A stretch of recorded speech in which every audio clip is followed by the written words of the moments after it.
I know you must like collaborating because you collaborate with lots of artists, but Yeah. Oh, yeah. and I bet you don't feel lonely when you're up there on your stage with. Well, what I find is some songs just lend themselves to a solo thing. Some lend themselves to a whole band and you know, production, and it's one thing. I think that's something that I enjoy actually about arranging tunes and you know, and even coming up with an album. It's like I'm not only gonna give you one of those flavors because it's a texture thing. Like you want some dynamics in the texture, and that's gonna you change it to keep it interesting for the listener and for myself, and yeah. So, but no, it's, I mean, that's the whole game for me. It's like not feeling lonely with just this instrument, and yeah. Hopefully the audience doesn't feel lonely, you know. You've had some great things happening. I was so excited to hear you were on a Tiny Desk concert. By the way, Yeah. Welcome to our Medium Desk concert. Your series. desk is larger than the Tiny Desk. That's yeah, for this sure. is a large desk concert. Yeah. Yeah, that was tremendous. I had met Bob Boylan from NPR a few years ago, and through the Tiny Desk contest, which is something they do every year, people submit videos. And, so did you submit? So I submitted, and I never was selected through the contest, but they just liked what I did enough. They invited me to play a live thing in Nashville. They'll tour that little, or I guess it's hard to even describe, I guess, but they do a tour featuring the winner of the Tiny Desk contest and some local people in each city. So when they were in Nashville, they asked me to be a part of it, and so I was just chatting with Bob at that event, and he's like, "Man, come do one. You know, we just love what you do," and that meant a lot. And you know, and that was 3 years ago, I think. So you know, all those things come to fruition a little later. It took a little time. But, yeah. Well, I'm excited because you're the first Tiny Desk concert person that I've ever talked to. Oh, I think, I don't know. Well, Neil Copperman, who's amp music. You must have had other performers here. We've had others, but I don't know if they've been on your show. No, probably not. I would have known that. But anyway, that's really great. And you did the Grand Ole Opry. Yes, yeah. How long ago was that? That was only about a month ago. So is that a real dream for you, or something? It was, absolutely. And being a part of Ricky Skaggs' band, I had played there.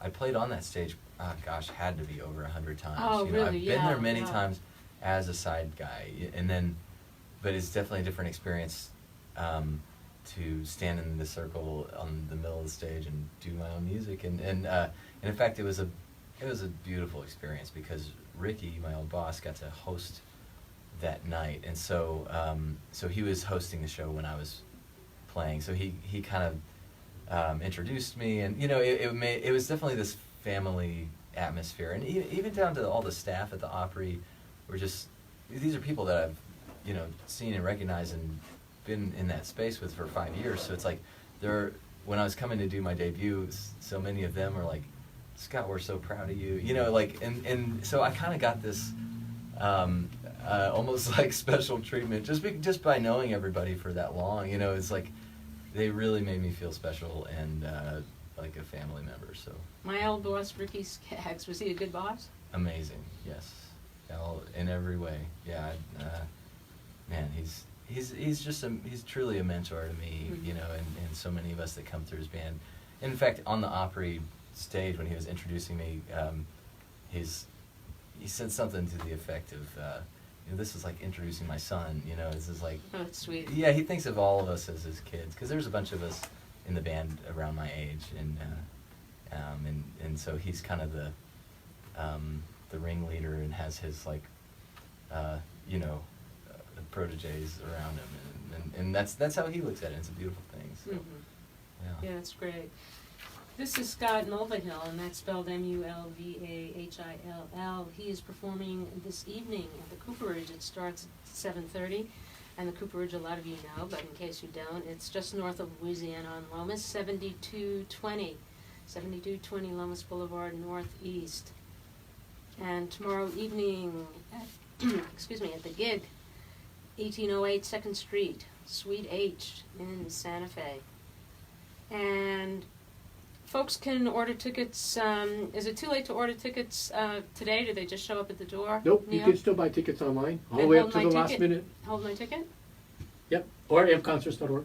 Okay, ampconcerts.org, or hold my tickets at 505-886-1251. Okay, what would you like to play now? Yeah, I'll play a tune up here.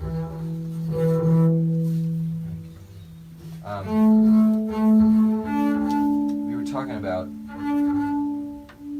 kind of the approach, writing songs for the bass, and how that works as a solo thing. And so I'll play you this. It's actually the first song that I ever wrote on this instrument, because I was like we said earlier, I was a bass guitar player, and then I got into upright, but I also got into singing and songwriting separately, really, and then I didn't put the two together until really just a few years ago, maybe about 4 years ago. Was when I very first started doing that, and so this song actually was kind of my first attempt, and it was the seed of this album. It's called "Fighting for the Wrong Side."